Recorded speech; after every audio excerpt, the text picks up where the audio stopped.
Le titre de mon message ce matin est « Pourquoi et comment chercher Dieu ?» Nous lisons ensemble une déclaration de Jésus que l'on trouve dans l'Évangile selon Matthieu. C'est au chapitre 6, au verset 33, et je vous le lis dans la traduction de la Bible en français courant. « Cherchez d'abord le règne de Dieu, cherchez à faire sa volonté, et Dieu vous accordera aussi tout le reste. » Jésus s'adresse ici à des gens qui s'inquiètent pour leurs besoins. Qu'est-ce que nous allons manger? Et puis, qu'est-ce que nous allons boire? Et avec quoi est-ce que nous allons nous habiller? C'est le genre de préoccupations qui, justement, sont posées par les personnes en permanence. Mais Jésus nous dit ici, cherchez Dieu d'abord, cherchez ce qui est juste à ses yeux, et tout le reste vous sera donné par-dessus. Pour illustrer cette vérité, ce matin, je vais partager avec vous l'exemple d'un homme qui a cherché Dieu pendant au moins une partie de sa vie. Et ce qui est intéressant, très intéressant même, c'est que la Bible nous dit que Dieu l'a récompensé pour cela, précisément parce qu'il a recherché Dieu. Cet homme, on voit son récit, sa vie dans l'Ancien Testament, je vous le lis, c'est dans le deuxième livre des Chroniques, au chapitre 26, à partir du verset 3 jusqu'au verset 5. Osias avait 16 ans lorsqu'il devint roi, et il régna 52 ans à Jérusalem. Sa mère s'appelait Jécolia et elle était de Jérusalem. Il fit ce qui est droit aux yeux de l'Éternel, entièrement comme l'avait fait son père Amatsia. Il s'appliqua à rechercher Dieu pendant la vie de Zacharie qui savait comprendre les visions de Dieu. Et tant qu'il rechercha l'Éternel, Dieu lui fit connaître le succès. Tant qu'il rechercha l'Éternel. Déjà, il y a une indication. En effet, il y a eu deux périodes dans la vie d'Osias. Une bonne période, mais aussi malheureusement une mauvaise période. La bonne période en premier et la mauvaise période à la fin. Dommage que ça n'ait pas été l'inverse. Ce que je voudrais vous montrer à travers son exemple, c'est que quand vous cherchez Dieu sincèrement, il vous récompense. Mais que quand vous pensez que vous pouvez vous en passer, déjà, vous courez à la catastrophe. Quand vous ne cherchez pas Dieu, peut-être quand vous ne cherchez plus Dieu, pour vous, c'est le début de la fin. Au verset 16 de ce chapitre, il nous est dit au sujet du roi Osias, « Mais lorsqu'il fut puissant, son cœur fut si hautain qu'il provoqua sa perte. » Pathétique. C'est du fait même de la bénédiction de Dieu sur sa vie, ou plutôt, plus exactement, parce qu'il a mal géré la bénédiction sur sa vie, que Osias s'est égaré. En effet, nous avons lu que Dieu l'a béni et lui a donné le succès comme récompense, mais que quand il est devenu puissant, son cœur est devenu orgueilleux, et qu'à cause de cela, ça a provoqué sa perte. Donc, dans la vie de Osias, en tout cas, il y a eu un effet pervers du succès, puisque comme Osias était couvert de bénédictions et qu'il connaissait une réussite, un succès évident, il a eu les chevilles qui enflent. Il ne se sentait plus Osias et il est devenu arrogant. Malheureusement, ce genre de parcours est un grand classique. D'ailleurs, les trois rois qui se sont succédés, donc Joas, Amatsia et lui-même Osias, ont tous les trois suivi cette mauvaise trajectoire. Fidélité au commencement et déchéance à la fin de leur vie, sous la désapprobation de Dieu. Ça me fait penser au roi Saül, à qui Dieu a dit, quand tu étais petit à tes yeux, je t'ai élevé. Mais maintenant, tu n'en fais qu'à ta tête et tu as rejeté ma parole et ma volonté. Alors peut-être que quelqu'un me dira, alors si c'est ça, il vaudrait mieux que Dieu ne nous bénisse pas pour que nous ne devenions pas orgueilleux et que nous ne finissions pas mal. Mais enfin, ce serait quand même frustrant.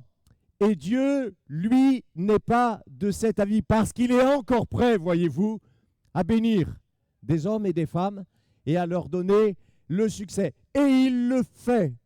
Il veut nous garder humbles, non pas en nous empêchant d'être bénis, de réussir, mais en mettant en nous des qualités de cœur, des dispositions de cœur qui feront que même quand il nous bénira, nous resterons humbles et dépendants de lui pour garder aussi sa faveur et son approbation. Tout ce que Dieu nous donne est bon et parfait. Donc la réussite, le succès, quand ils viennent de Dieu, sont bons et parfaits. Et effectivement, ils peuvent être des dons de Dieu.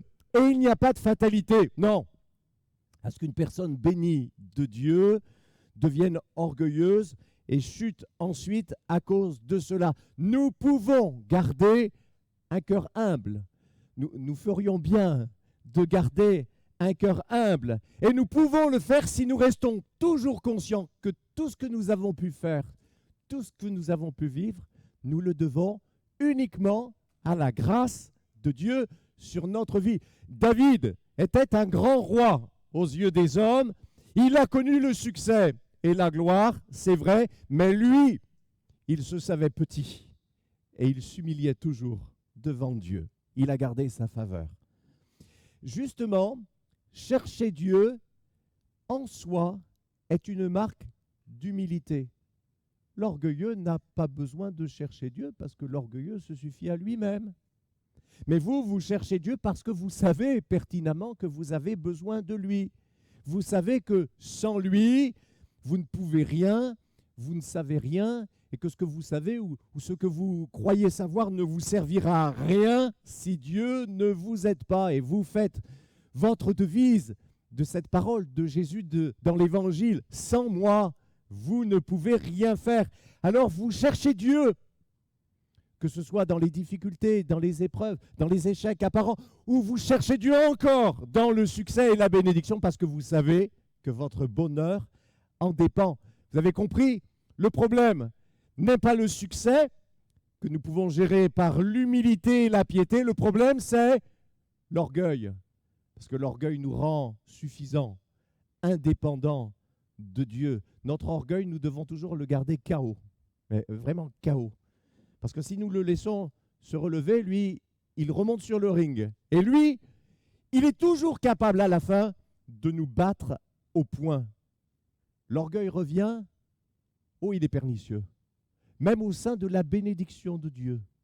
Pour s'en servir, tromper notre cœur et nous corrompre, justement, par la bénédiction de Dieu, ou plus exactement, en détournant la bénédiction de Dieu. Il est écrit que le cœur de Osias fut si hautain qu'il provoqua sa perte. Si hautain. En quoi Osias a-t-il manifesté son orgueil?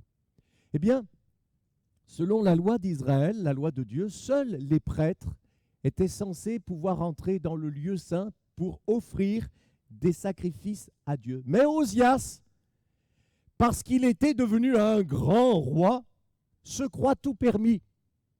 Et il a décidé qu'il pouvait lui aussi offrir un sacrifice à la place des prêtres.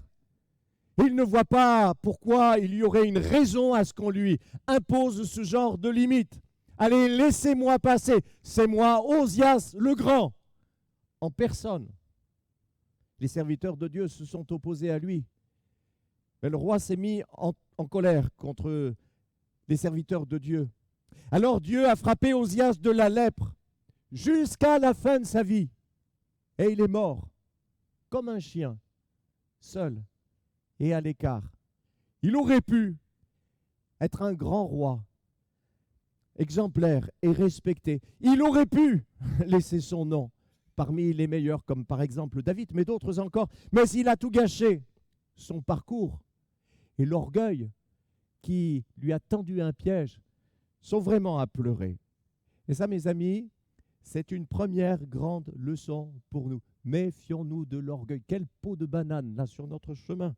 Il nous rend indépendants vis-à-vis de Dieu. Un peu comme l'enfant qui veut enlever tout de suite les roulettes de son petit vélo. Mais tu n'as que 3 ans. Attends au moins d'avoir 5 ans comme ta grande sœur. Et tu pourras faire du vélo sans les roulettes. Non, non, il veut. Et il tombe. La Bible dit dans Proverbes chapitre 16, verset 18, « L'arrogance précède la ruine et l'orgueil précède la chute. » Et voilà la réalité. C'est que l'orgueil, par lequel nous nous élevons, finit par nous rabaisser. Et cette réalité spirituelle qui est dans le cœur finit par se manifester aussi dans les faits. Comme Osias, nous nous retrouvons humiliés. Il y a des gens qui, comme Osias, commencent en étant dépendants de Dieu.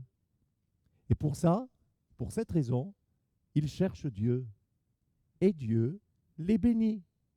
Mais à un moment, parce que Dieu les a bénis, ils croient qu'ils savent tout mieux que tout le monde.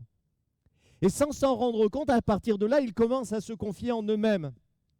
Ils croient même, les insensés, qu'ils ne doivent leur succès qu'à eux-mêmes. Et au fond de leur cœur, déjà, ils arrêtent de chercher Dieu, même si extérieurement, on ne voit rien, rien ne semble avoir changé. Et Dieu les livre aux conséquences de leur indépendance et de leur orgueil, et Dieu les laisse se planter magistralement. Proverbe chapitre 29, verset 23, « L'orgueil d'un homme le conduira à l'humiliation, mais celui qui est humble d'esprit obtiendra la gloire. » L'humilité vous garde dépendant de Dieu et elle vous pousse à chercher Dieu encore et encore. Et plus à la fin qu'au début, vous ne vous croyez jamais arriver quand vous êtes humble. Mais dans l'exemple d'Osias, je vais surtout m'arrêter sur sa réussite dans les débuts de son règne, parce que c'est le thème de mon message. Au verset 5, nous avons lu ceci, il s'appliqua à rechercher l'Éternel pendant la vie de Zacharie, qui savait comprendre les visions de Dieu, et tant qu'il rechercha l'Éternel, Dieu lui fit connaître le succès. Un homme de Dieu, Zacharie, a eu une bonne influence sur Osias. Et tant qu'il a été présent, il poussait Osias à chercher Dieu. Et aussi longtemps que Osias, sous cette bonne influence, effectivement, a recherché Dieu, Dieu était content de lui et il l'a fait réussir. Et la récompense d'Osias a consisté dans le fait d'avoir du succès en tant que roi et aussi dans la prospérité de son royaume. Alors vous avez peut-être entendu parler de ce qu'on appelle la théologie de la prospérité. En deux mots, c'est si tu es avec le Seigneur, si tu es fidèle au Seigneur, tu seras toujours riche, tu n'auras jamais de problème, etc., etc.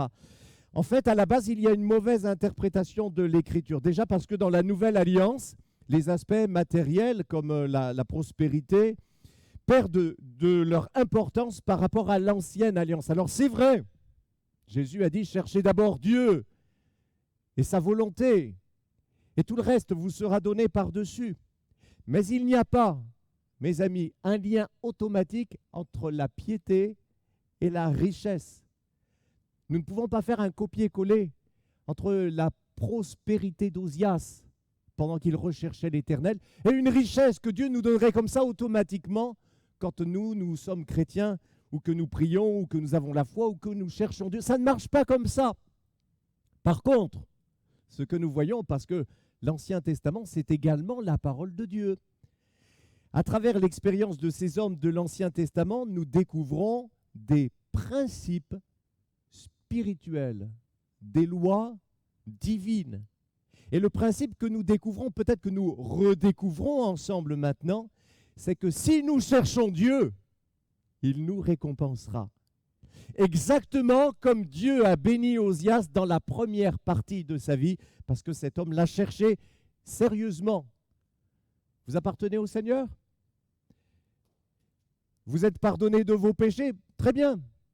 Je ne remets pas cela en question, mais si vous voulez que le Seigneur fasse réussir votre vie, plus encore que seulement vous faire réussir dans la vie, alors vous avez besoin de chercher Dieu encore.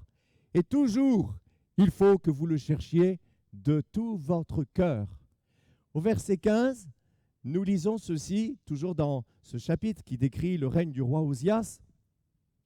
Il fut merveilleusement aidé jusqu'à ce qu'il soit devenu puissant. L'assistance de Dieu sur sa vie a été vraiment évidente. Le mot que l'Écriture emploie pour décrire ça, c'est que ça a été merveilleux. L'idée est que Osias a eu beaucoup de succès et que ces succès, vous l'avez compris, ne sont pas arrivés par hasard. Ils ont été la récompense de Dieu parce que dans cette période, Osias le recherchait. Et tout cela est écrit pour que vous et moi, nous en tirions une leçon. Vous voyez, les amis, quand on cherche Dieu sérieusement, lui, il nous récompense et il nous fait réussir. Il nous donne le succès. La Bible dit ceci dans Esdras, chapitre 8, verset 22, c'est le principe de Dieu. La main de notre Dieu est pour leur bien sur tous ceux qui le cherchent. Alors vous permettez que j'affine cette loi spirituelle en la comparant avec la globalité de l'Écriture. D'abord, même dans l'Ancien Testament, le lien entre la piété et la réussite sur la terre n'est pas toujours si étroit que ça. Regardez Job. Il était fidèle à Dieu, il était irréprochable, mais il en a vu de toutes les couleurs, n'est-ce pas? Ensuite, la vraie récompense, la plus grande, la récompense ultime pour nous, elle sera dans les cieux. Apocalypse chapitre 11, verset 8, c'est le temps du jugement pour les morts, le temps de la récompense pour tes serviteurs. Là-haut, en attendant, notre fidélité sur la terre peut même nous coûter la vie dans certains cas. Par exemple, s'il y avait une persécution. Et puis la rétribution de Dieu, la récompense de Dieu sur la terre n'est pas toujours immédiate. Vous pouvez être fidèle à Dieu pendant toute une partie de votre vie, qu'elle soit courte ou qu'elle vous paraisse longue. Et pendant cette partie de votre vie, humainement parlant, ou plus exactement en apparence, vous ne serez pas très béni. Ce sera une période où vous allez manger votre pain noir. Vous allez mordre la poussière. Mais un jour, si vous persévérez à chercher Dieu, vous aurez la récompense de votre fidélité. Dans Galates, chapitre 6, le verset 9, nous lisons « Ne nous lassons pas de faire le bien, car nous moissonnerons au temps convenable. » Ah, il y a un temps convenable pour la moisson. Si nous ne nous relâchons pas, continue l'apôtre Paul, et rien que cette image biblique de la bénédiction comme une moisson de nos efforts suggère un délai. Bien sûr, la moisson ne suit pas immédiatement les semailles.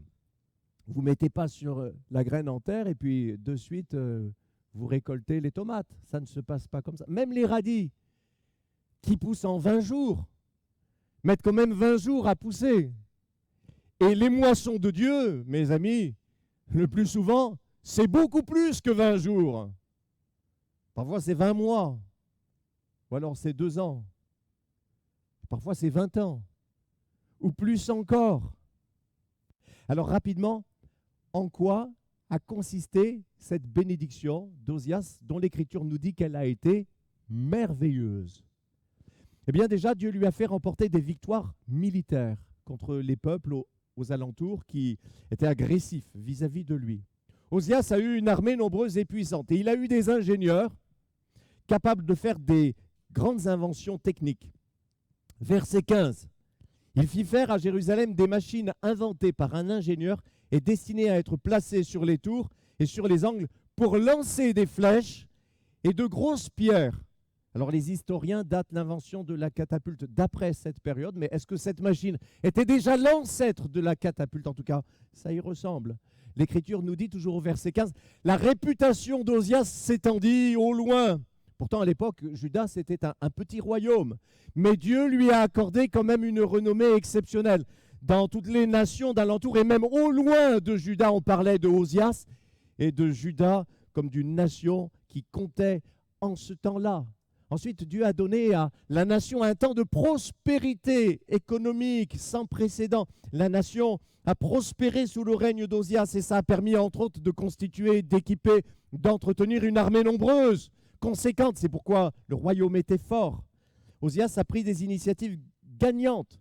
Il a été un peu comme, aujourd'hui on dirait, un pionnier dans la recherche-développement. Il a fait des citernes pour irriguer les terres sèches de son territoire dans les périodes et les moments arides. Et puis, Osias a développé l'agriculture, qui était le cœur de l'économie à l'époque, et il l'a fait avec succès. Alors nous avons vu maintenant pourquoi chercher Dieu. Et ce que nous allons faire, à partir de maintenant, c'est de voir comment nous devons le chercher. Osias a cherché Dieu, nous est-il dit, en restant attentif au conseil d'un homme de Dieu fidèle, un certain Zacharie. Et vous aussi, quand vous vous tenez humblement dans l'influence et dans la communion de l'Église, vous cherchez Dieu. Il nous est dit dans Actes chapitre 2, verset 42, à propos des premiers chrétiens, qu'ils persévéraient dans l'enseignement des apôtres, dans la communion fraternelle, dans la fraction du pain et dans les prières. Jésus est au milieu de son peuple. Et quand nous persévérons dans l'Église et avec l'Église à chercher Dieu ensemble, il nous bénit. Et c'est ce qui s'est passé pour la première Église, qui cherchait Dieu collectivement. Elle était unie. Mais parce qu'elle était unie, elle était souvent réunie. Et oui, on ne peut pas être l'Église d'une manière théorique seulement, parce que le mot Église, ça veut dire assemblée. Et pour être vraiment une assemblée, mes amis, eh bien, il faut tout simplement aussi s'assembler. Et tant qu'à faire, pas juste les autres, pendant que nous restons à la maison.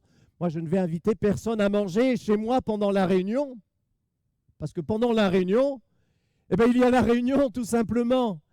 Et la conséquence de ce que les premiers chrétiens cherchaient Dieu ensemble, c'est que la bénédiction de Dieu reposait sur eux ensemble. Au verset 47, il nous est dit ceci, verset 46, « Chaque jour, avec persévérance, ils se retrouvaient d'un commun accord au temple. » Et puis le verset 47, c'est la conséquence de tout cela. « Le Seigneur ajoutait chaque jour à l'Église ceux qui étaient sauvés. » Une croissance de l'Église rapide, comme les apôtres certainement n'avaient même pas espéré qu'elle soit aussi rapide. Ensuite, vous et moi, nous allons chercher Dieu en méditant sa parole. Josué, chapitre 1er, verset 8. « Que ce livre de la loi ne s'éloigne pas de toi. Médite-le jour et nuit pour agir avec fidélité conformément à tout ce qui y est écrit. Car c'est alors que tu auras du succès dans tes entreprises, c'est alors que tu réussiras. » Et mes amis, c'est logique. La Bible est la parole de Dieu. Dieu se révèle dans sa parole. Alors, si vous cherchez Dieu, vous lisez la Bible pour y trouver sa parole pour vous. Et effectivement, vous la trouvez et Dieu vous récompense parce que vous l'avez cherché de la sorte. Vous réussissez quand vous vous attachez à la parole de Dieu. Ça, c'est une loi spirituelle. C'est une règle. C'est une loi de Dieu. C'est alors que tu réussiras. Alors, comment faire pour que vous puissiez méditer la parole de Dieu tous les jours? Comme dit le Seigneur à Josué, que ce livre ne s'éloigne pas de toi, médite-le jour et nuit, s'il le faut. Et bien d'abord, pour méditer la parole de Dieu tous les jours, il faut une méthode.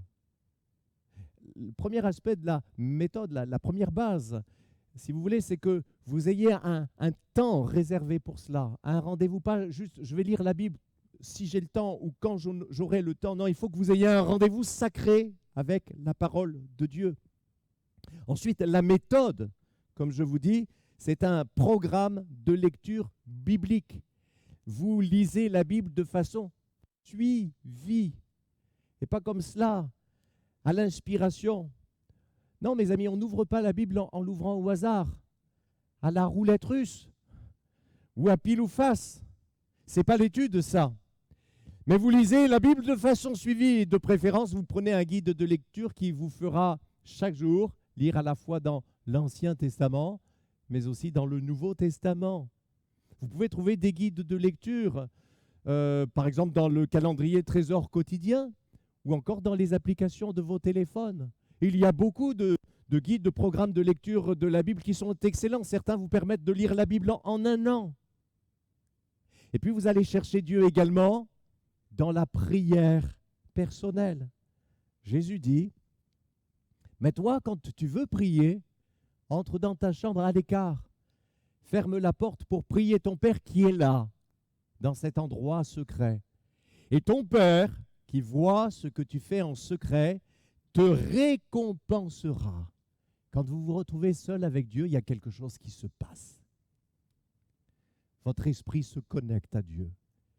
Et là, c'est comme s'il téléchargeait la présence de Dieu.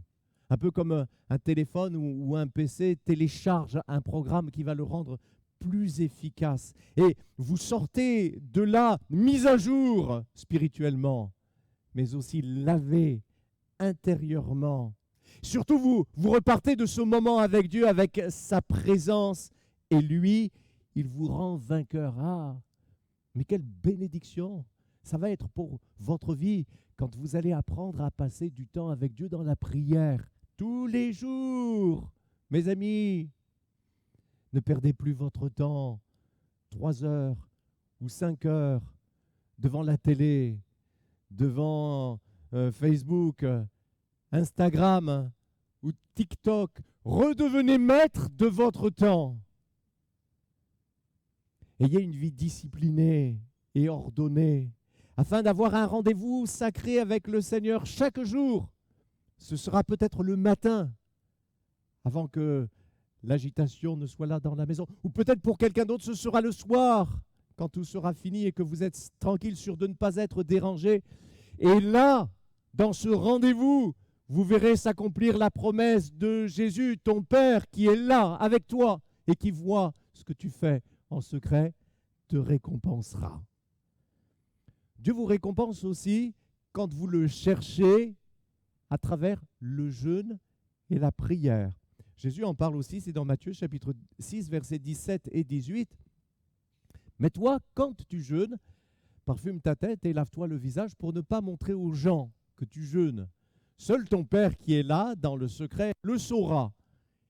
Et ton Père qui voit ce que tu fais en secret, te récompensera. » Chercher quelque chose, ça demande toujours un effort.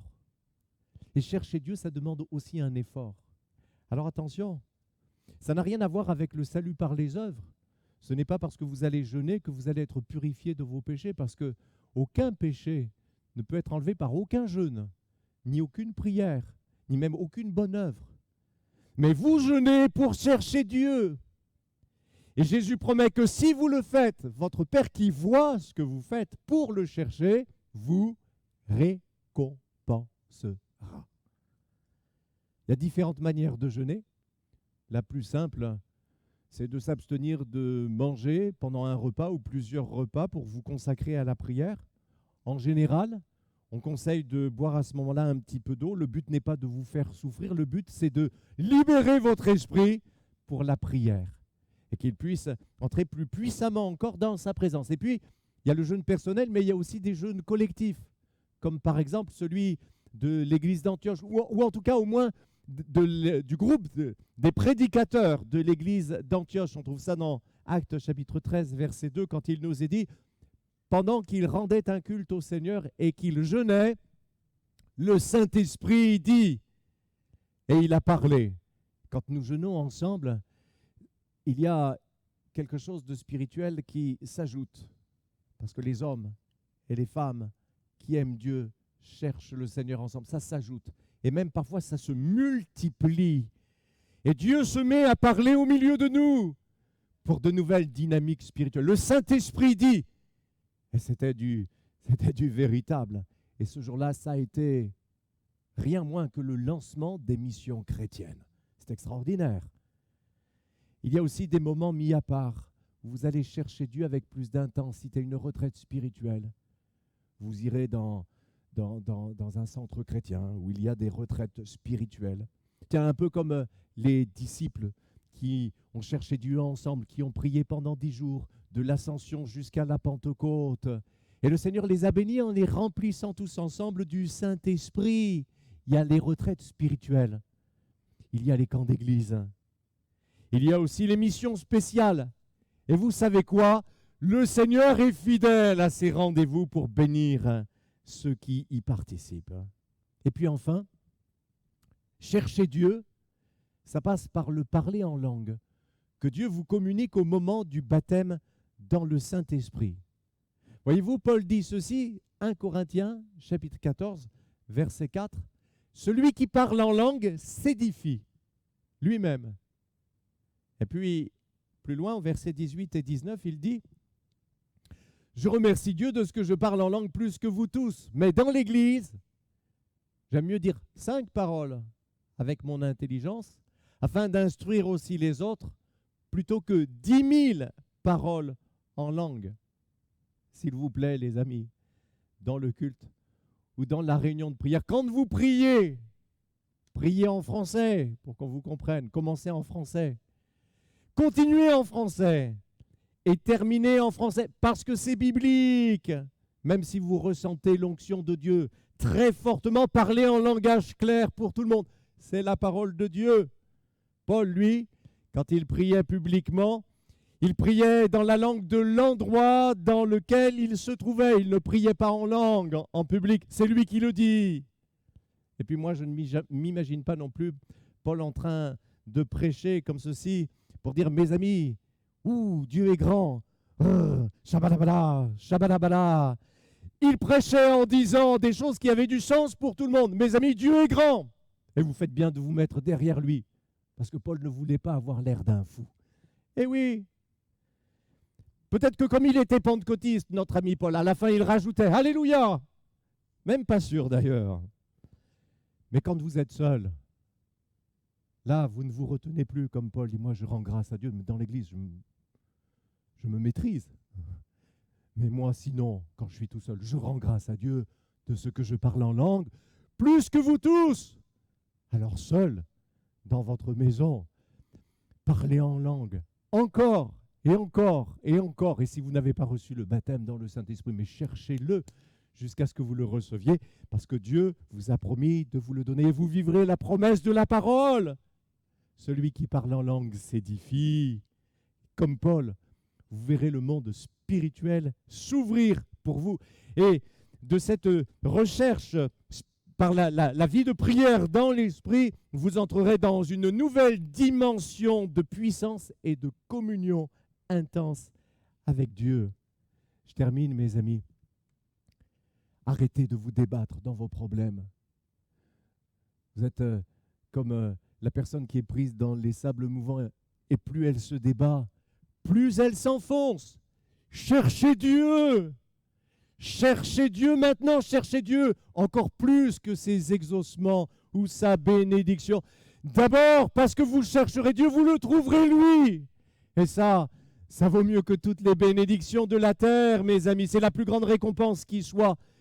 Et quand vous, plutôt que de regarder à vous, vous regarderez à lui, lui, il s'occupera de vous bénir. Que Dieu nous bénisse tous ensemble. Merci de nous avoir suivis sur notre chaîne YouTube. Vous avez aimé cette vidéo? Alors je vous invite à vous abonner. La vision de notre Église, c'est le salut en Jésus parce que lui seul sauve. Alors si vous souhaitez en savoir plus, si vous avez des questions, n'hésitez pas à nous contacter sur notre site internet www.egliseenna.fr.